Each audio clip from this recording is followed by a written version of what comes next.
Olá, pessoal! Eu vou dar uma continuidade ao que o Simon estava falando para vocês sobre o Krita, né? E nessa aula eu vou falar mais sobre as ferramentas de desenho e de animação que a gente vai usar. Então, a primeira coisa que eu vou fazer é criar uma imagem nova aqui. E aí nessa janela é onde a gente coloca as dimensões e a resolução da imagem. No caso de vocês vão olhar no arquivo de layout que o Simon mandou no Moodle, qual que é a dimensão que vocês têm que colocar aqui, mas para efeitos de exemplo eu vou deixar nesse tamanho mesmo, até porque eu quero mostrar para vocês como muda isso depois que vocês já tiverem criado a imagem, no caso de vocês esquecerem, por exemplo. Então, eu vou deixar do jeito que está e vou criar aqui a nossa imagem. Beleza, então essa é a nossa área de desenho, e aqui no entorno é a nossa janela de animação, que já vem configurada no Krita, né?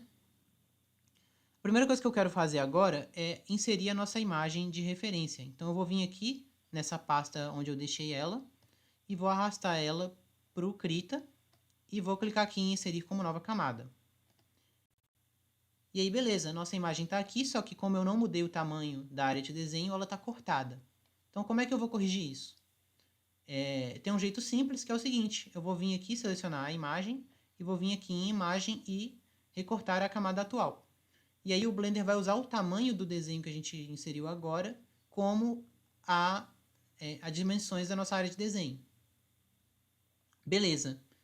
Tem um outro jeito também que é, se eu não tivesse essa imagem para usar de referência, eu poderia vir aqui em redimensionar a área de desenho, e aí eu consigo escolher aqui o tamanho em pixels da imagem que eu quero que ela tenha. Eu posso ligar esse botãozinho aqui de corrente para fixar a proporção, então se eu aumentar a largura, vai aumentar proporcionalmente a altura, para manter esse formato retangular aqui. E aqui embaixo eu posso mudar a âncora, né? Ou seja, eu posso escolher aonde que ela vai adicionar esses pixels novos que eu estou colocando aqui. Então vamos supor, eu quero colocar 100 pixels, só que eu quero que seja para cima do desenho do jeito que ele está agora. Então eu posso descer isso aqui para baixo, e aí ele vai expandir ó, a altura para cima e a largura para os lados. Ou então eu poderia subir isso aqui, e aí ele expandir para baixo e para os lados, e assim por diante. Como a imagem está do tamanho certo, eu vou cortar isso aqui, e a gente já pode partir agora para a parte dos brushes que a gente vai usar. Os brushes no Krita, eles são a nossa ferramenta principal de fazer os desenhos em raster, né? Então, quando a gente estiver fazendo o rough de animação do nosso personagem frame a frame, ou então desenhando o esboço do cenário, é sempre melhor usar as ferramentas de raster, né? Porque é como se você estivesse desenhando no papel mesmo. Então, para selecionar os brushes, eu vou vir aqui nesse símbolo de pincel, ou então eu posso apertar a letra B no teclado, caso os seus atalhos estejam na configuração padrão do Krita. Antes de desenhar, obviamente, eu vou criar aqui uma camada só para o desenho, para eu não desenhar em cima da referência. E não tem muito segredo, é desenhar como se fosse no papel mesmo, com a caneta. O Krita reconhece a pressão que você aplica aqui, então. E você pode mudar o tamanho do pincel e a opacidade usando esses dois sliders aqui em cima. E se você quiser resetar as configurações para o padrão do Krita, é só clicar aqui nessa rodinha e ele volta para o normal. Se você apertar E ou clicar nesse símbolo daqui de cima, você vai ativar a borracha. E a borracha do Krita funciona um pouco diferente porque ela imita as configurações e a textura do pincel. Então, se vocês prestarem atenção aqui, ó, esse pincel ele tem a opacidade dele é definida pela pressão que eu aplico na caneta e o mesmo serve para a borracha. E aí, ó, tem uma área acoplável que está faltando nessa janela padrão de animação aqui do Krita que eu acho importante vocês colocarem, que é a janela de predefinição de pincel, porque é nela que a gente vai definir que tipo de brush a gente vai usar. Então eu vou vir aqui em configurações, áreas acopláveis, e eu vou adicionar aqui a área de predefinições de pincel. E aí ó, vai aparecer aqui todas as nossas opções de texturas e brushes que a gente pode usar. Então tem brushes que servem mais para fazer line art, tem brushes que têm texturas interessantes, coisas que servem mais para pintar, e assim por diante. Um detalhe que eu acho importante falar aqui, vou só deletar isso aqui, é que a gente evita fazer sombreamento usando a opacidade. Por quê? Porque quando você faz isso, a chance de ficar artificial é muito grande, porque independente da pressão que você aplica na caneta, a sombra vai ficar sempre bem segmentada, assim, né? Porque a opacidade é sempre a mesma. Então, geralmente, ou a gente usa algum pincel que tem essa propriedade de flow, né, que é essa variação de opacidade de acordo com a pressão que você aplica, ou a gente usa a opacidade da camada aqui, ó, que é uma coisa que eu vou explicar agora na parte de camadas. Ok, antes da gente prosseguir com as camadas, eu só quero mostrar duas ferramentas que eu acho que vão ser importantes, que são o balde de tinta e a varinha mágica. O balde de tinta ele serve justamente para colorir o interior de formas fechadas, e a varinha mágica serve funciona de uma forma parecida, só que ao invés de colorir, ela vai selecionar a região que está contida em uma área, determinada área de cor.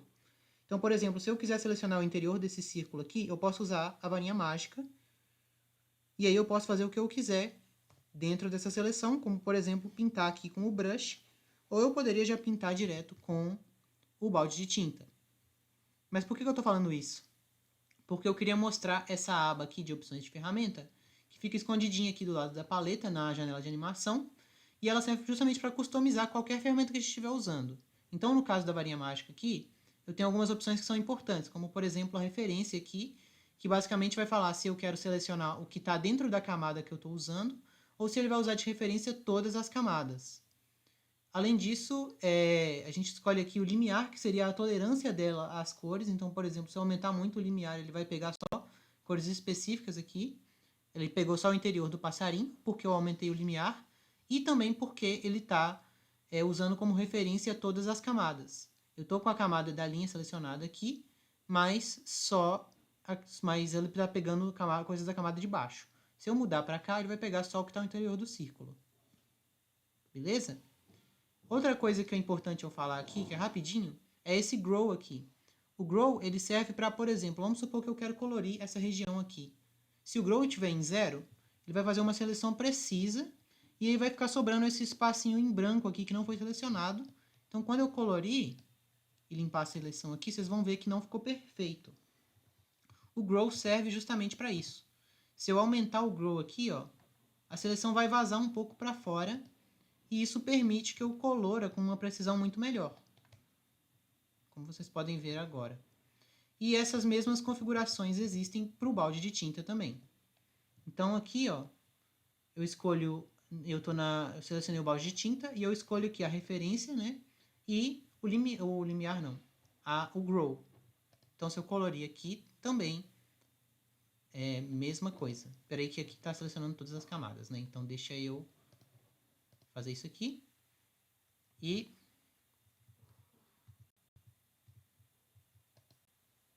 beleza, ele pintou tudo. Beleza. Então vamos falar sobre as camadas agora. O Krita tem alguns tipos de camada que vão ser úteis pra gente. Eu já falei um pouco sobre a camada raster, né, que é essa de pintura que eu criei primeiro. E, como eu falei, ela serve justamente para fazer desenhos em raster, né, desenhos em bitmap.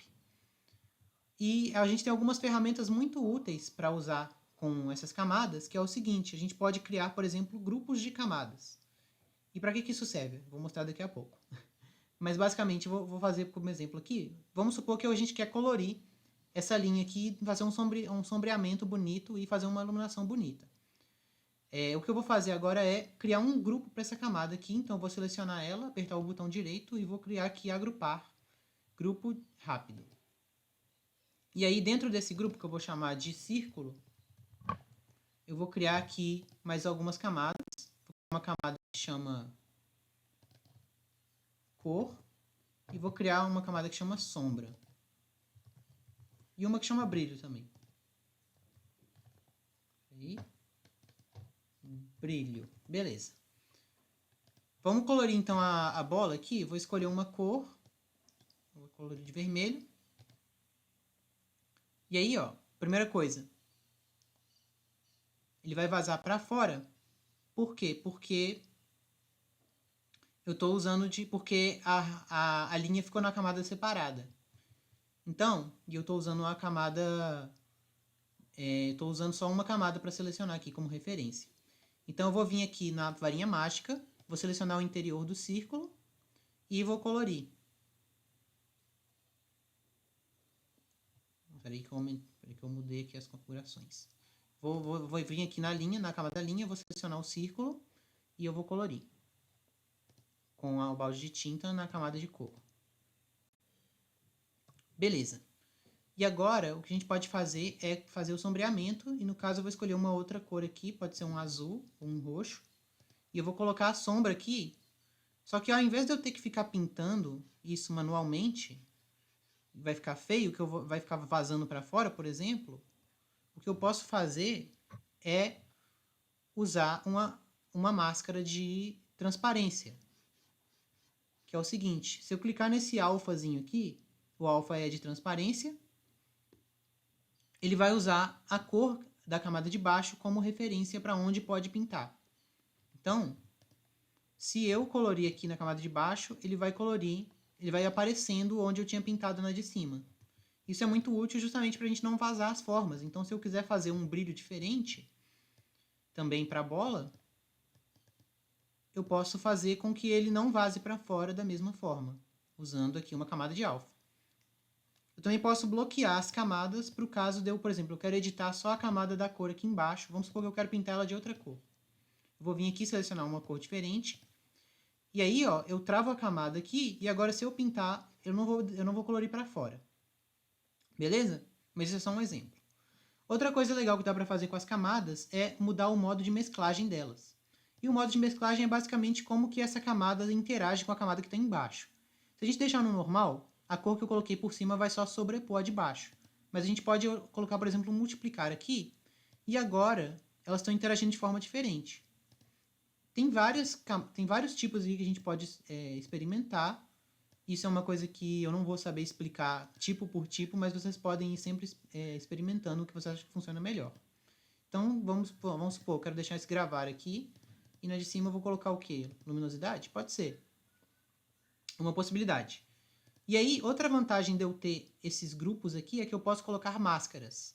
Então, vamos supor, eu acho que essa bola podia ser um pouquinho mais azul, mas eu não queria ter que colorir tudo de novo, não queria ter que pegar a sombra e mudar, depois mudar a cor do fio, né, da base da bola e depois mudar o brilho.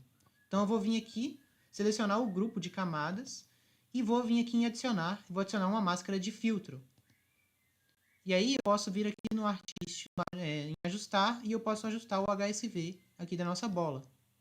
E ele vai mudar do jeito que a gente quiser aqui. Se eu quiser mudar para, sei lá, roxo, beleza.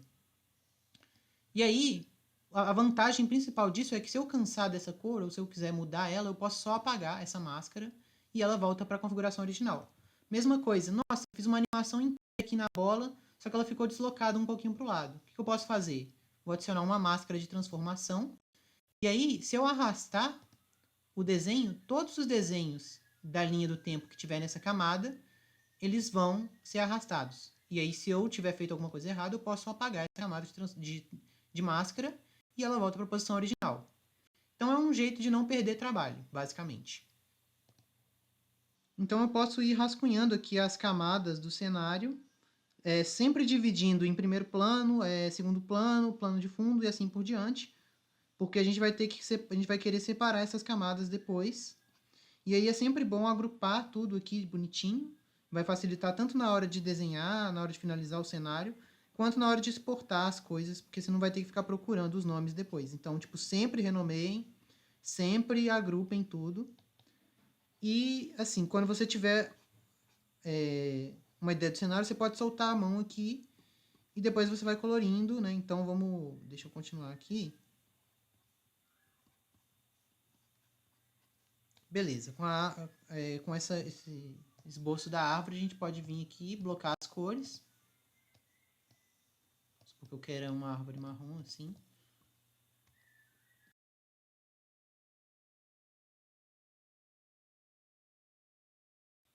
Beleza, com a blocagem da cor feita, eu posso vir aqui e agrupar essas duas camadas. Chamá-las de árvore. Aqui é linha. Aqui é tronco.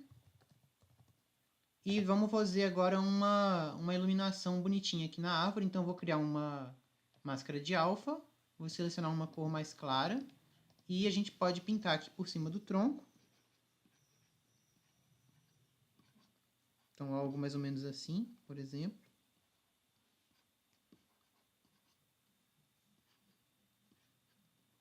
E aí, por exemplo, cansei dessa cor de linha, queria uma cor mais bonita. Posso bloquear aqui a camada da linha.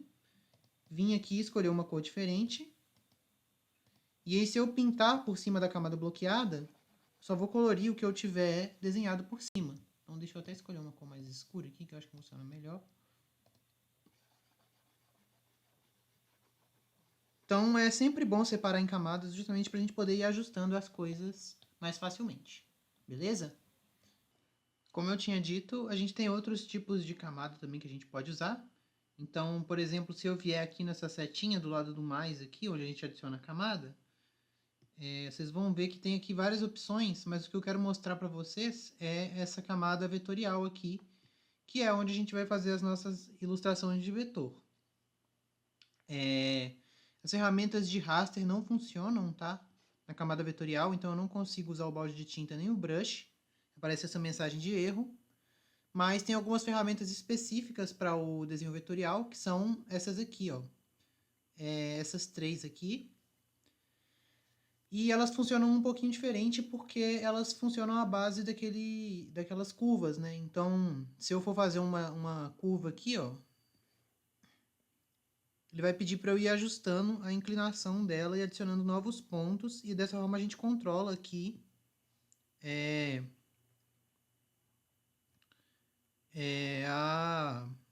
enfim, as formas que a gente vai fazer. E aí, se a gente vier aqui em opções da ferramenta, tem algumas configurações legais. Como, por exemplo, dá para a gente fazer aqui, ó, a gente escolher um preenchimento para essa forma e ele vai preencher automático para a gente já no vetor. Né, desse jeito. Você pode colocar aqui qualquer uma dessas cores aqui e ele vai preencher automaticamente. Isso também serve para essa ferramenta aqui, que ela é de desenho livre, mas quando você solta o mouse ela fecha a forma automaticamente para você. Ou eu achei que ela faria isso, na verdade eu acho que não. Mas ela aqui, ó, tem a opção de você ir conectar os pontos. Depois que a forma já foi feita e você pode colocar o preenchimento também. Então, se eu colocar aqui, ó,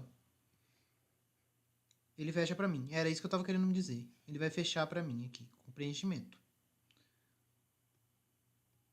E aí, as vantagens de trabalhar com vetor é justamente que eu posso, por exemplo, vir aqui nesse cursorzinho aqui, ó, e selecionar a curva depois que ela está pronta e ir editando ela.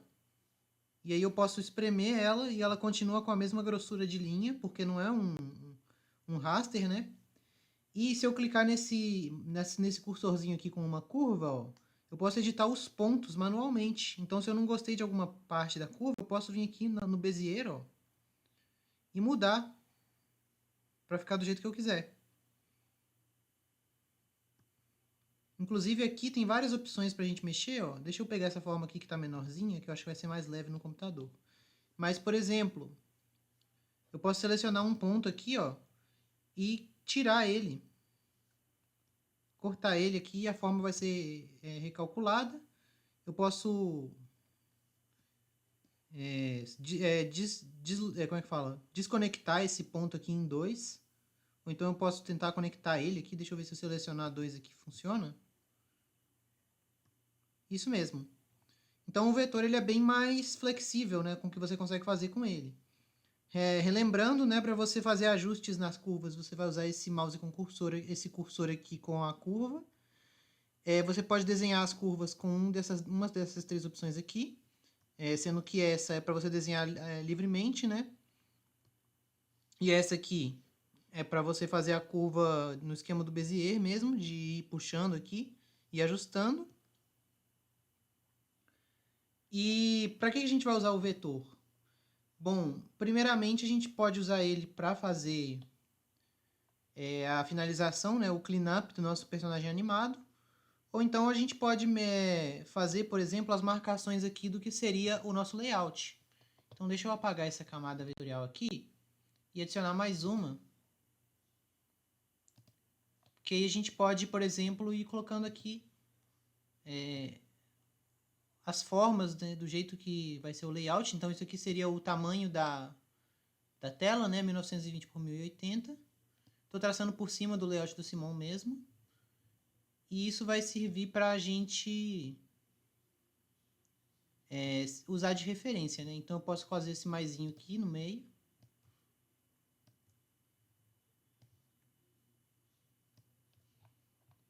E é isso. Então, pessoal, isso foram algumas coisas que eu gostaria de passar para vocês sobre as ferramentas que a gente vai usar no Krita para fazer esse exercício, né? Tanto para o processo de blocagem do cenário, de pintura, quanto para a animação e finalização do personagem animado. Só tem mais uma coisa que eu gostaria de passar antes de finalizar o vídeo, que é o seguinte. Eu queria mostrar como que vocês configuram atalhos no Krita. Porque o que acontece? Quando você for animar, quem já tiver feito a disciplina de Fundamentos da Animação com o Toninho, ou Animação de Personagem, que eu não sei como chama agora no novo quadro, mas o Toninho sempre reforça muito a importância de a gente flipar os desenhos, né? De alternar entre um desenho anterior e o próximo, pra gente ver o que a gente está fazendo e poder sentir o movimento antes de tirar as fotos e tudo mais, né? Falando agora da animação tradicional, que é feita no papel. Só que isso é um processo muito importante para animar também no digital. Então, como é que a gente flipa entre desenhos aqui no Krita, né? E também, então é o seguinte, eu vou vir aqui em configurações, configurar o Krita. E aí, ó, eu posso vir aqui em atalhos de teclado e aqui vai ter uma lista de todos os atalhos que você pode precisar aqui no Krita.